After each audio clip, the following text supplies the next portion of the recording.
Les pluies qu'il y a eu en Belgique et en Allemagne, ça s'appelle une goutte froide, c'est un phénomène météorologique qui est très connu, ça arrive très régulièrement tous les ans. Donc ce n'est pas lié au réchauffement climatique. En revanche, ce qui est lié au réchauffement climatique, c'est l'intensité de cette goutte froide.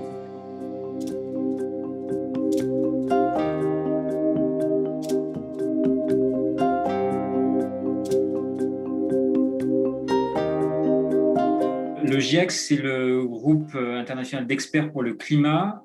Donc, c'est un groupe d'experts internationaux, des scientifiques du monde entier, plusieurs milliers de scientifiques qui font l'état des connaissances en matière de climat de manière régulière et donc sortent des rapports, pas chaque année, mais assez régulièrement sur l'état du changement climatique. Ce rapport qui sort aujourd'hui, il fait 4000 pages.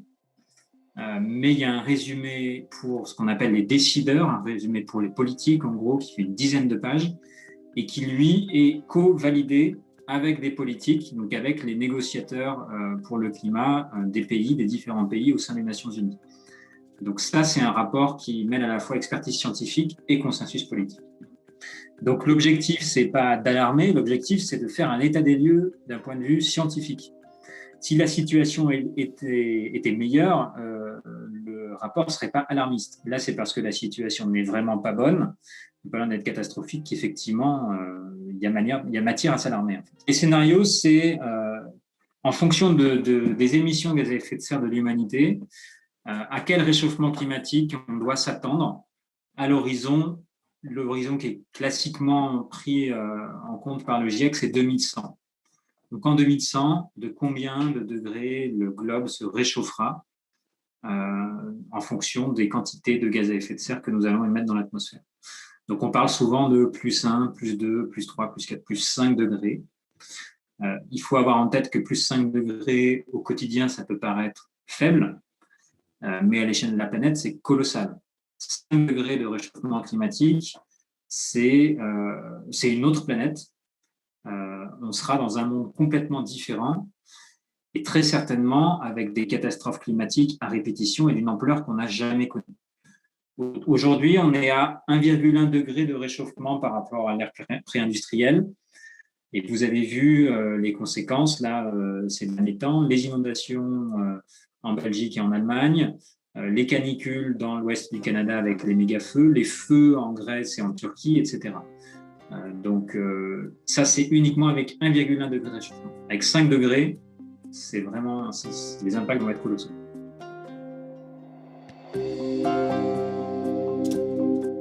Déjà, sur les événements climatiques, on dit toujours ne pas confondre météo et climat. Il est très, très difficile de prendre un événement météorologique de manière isolée et de dire cet événement, c'est à cause du réchauffement climatique qui s'est passé. On a toujours dit que ce soit dans un sens ou dans un autre, que ce soit un événement catastrophique ou par exemple l'été pourri qu'on a cet été en France. C'est assez compliqué à attribuer au seul réchauffement climatique, c'est souvent multifactoriel. En revanche, ce que dit ce rapport, c'est que maintenant, on sait beaucoup mieux prédire l'ampleur et la force des catastrophes climatiques et on sait mieux attribuer l'intensité de ces catastrophes au réchauffement climatique. Ça veut dire quoi ? Un exemple, c'est que les pluies qu'il y a eu en Belgique et en Allemagne, ça s'appelle une goutte froide, c'est un phénomène météorologique qui est très connu, ça arrive très régulièrement tous les ans. Donc, ce n'est pas lié au réchauffement climatique. En revanche, ce qui est lié au réchauffement climatique, c'est l'intensité de cette goutte froide et les quantités d'eau qui sont tombées. Et ça, les scientifiques disent, ben oui, là, très clairement, il n'y aurait pas eu une catastrophe aussi importante s'il n'y avait pas de réchauffement climatique. Il y aurait peut-être eu des inondations, mais beaucoup moins dramatiques. Pareil sur la côte ouest des États-Unis et du Canada, la canicule qu'ils ont eue fin juin, avec 50 degrés au Canada, ce qui ne s'était jamais vu. Tous les scientifiques ont dit, il y a des publications qui sont sorties, cette canicule, elle aurait pu avoir lieu, mais son intensité, l'ampleur qu'elle a prise n'aurait pas été possible sans réchauffement climatique d'origine humaine.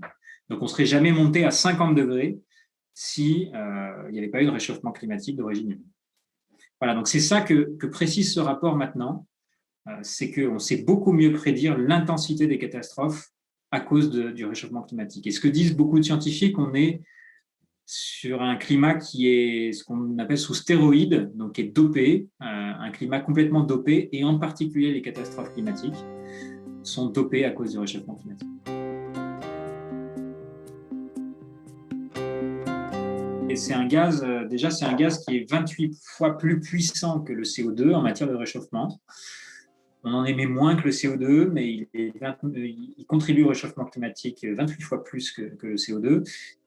Ce qu'on sait, c'est que 80% des émissions de méthane aujourd'hui, c'est d'origine humaine. Et c'est essentiellement l'élevage, donc l'aireau des vaches, en particulier les bovins, les ruminants, donc les vaches, les moutons, les chèvres. Et puis la gestion des déchets notamment, les décharges qui émettent énormément de méthane, et un petit peu les rizières. Les rizières émettent aussi beaucoup de méthane. Donc c'est un gaz qu'il faut à tout prix réduire très rapidement dans l'atmosphère. Son temps de séjour dans l'atmosphère est plus court que le CO2, ça c'est une chance, mais on connaît assez mal son cycle encore, et notamment son cycle naturel et le rôle que peuvent jouer le permafrost, c'est-à-dire les terres gelées en permanence dans les régions boréales, et puis notamment les hydrates de méthane au fond des océans. Là, le rapport documente un peu mieux ça et surtout insiste sur le fait qu'il est absolument urgent aujourd'hui de réduire les émissions de méthane au niveau mondial. On s'est beaucoup concentré sur le CO2. Ce n'est pas le seul gaz.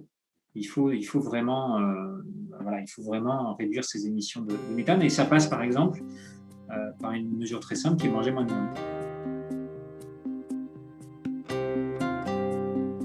Les conseils à titre individuel. Alors, à titre individuel, on n'a pas tous les leviers en main, mais on a une petite partie des leviers en main. Donc, à titre individuel, ce qu'on peut faire, première chose, je vous ai dit, manger moins de viande. Impact important sur les émissions de méthane, surtout si on arrête de manger, on mange moins de bœuf. Mais même si on mange moins de poulet et de porc qui n'émettent pas de méthane, les poulets et les porcs sont nourris avec des céréales et du soja qui prennent la place à certains endroits de cultures et de forêts notamment, qui prennent la place des forêts. Le soja est beaucoup issu de la déforestation en Amérique du Sud. Et même quand ils ne prennent pas la place des forêts, ils prennent la place de cultures qui pourraient être destinées à l'alimentation humaine directement. Donc voilà, manger moins de viande, premier point. Deuxième point, moins gaspiller de nourriture, évidemment, ça va avec, ça c'est aussi un point intéressant. Le troisième, c'est moins utiliser sa voiture. Voilà, c'est le classique, le poncif. C'est facile pour tout le monde parce que tout le monde n'a pas accès forcément à des transports en commun. Mais on voit qu'on a une énorme marge en France. Je relisais une statistique de l'ADEME il n'y a pas longtemps. Il y a 50% des déplacements domicile-travail en France de moins de 2 km qui sont effectués en voiture aujourd'hui. Donc, on voit qu'on a quand même une marge absolument colossale pour réduire l'usage de sa voiture au quotidien et reprendre le vélo, faire du vélo. Il y a des vélos électriques qui fonctionnent très bien maintenant. Pour ça, il faut aussi que les municipalités fassent des infrastructures pour que les cyclistes se sentent en sécurité. Et voilà. Et puis enfin, à titre individuel, c'est pas du tout une consigne de vote, mais il y a des élections présidentielles qui arrivent bientôt. Voter pour un candidat qui n'a pas un programme écologique, en tout cas sur le climat clair et ambitieux, c'est pas rendre un service ni à nous-mêmes ni à la planète.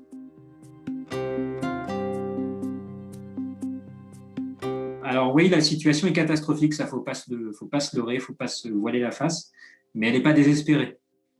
C'est pas perdu.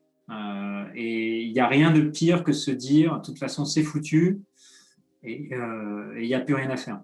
Au contraire, il reste encore énormément de choses à faire, ne serait-ce que pour, ce que je disais tout à l'heure, limiter ce changement climatique, le limiter dans des zones qui restent vivables pour l'humanité et puis pour le reste de la biodiversité. Ça, c'est le vrai challenge qui nous attend aujourd'hui. Et puis, il y a tout un monde nouveau à inventer. On parlait de nouveaux modes de déplacement, nouveaux modes d'alimentation, nouvelles façons d'habiter, nouvelles façons de voyager.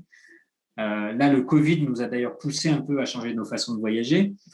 Les vols internationaux ont quand même chuté, même s'ils reprennent un peu ces derniers mois. Mais ça peut être l'occasion d'arrêter de prendre l'avion pour partir en week-end, tous les week-ends à l'autre bout de l'Europe et de revoyager en vélo, voyager autrement. Donc, ouais, la situation est pas bonne et mauvaise, mais c'est un gros challenge pour les générations qui arrivent. Et moi, je dirais, engagez-vous aussi. Engagez-vous, montez des assos, faites des choses pour le climat, essayez de monter des événements pour le climat, changez votre vie quotidienne, engagez-vous en politique. Enfin, voilà, il y a plein de choses à faire.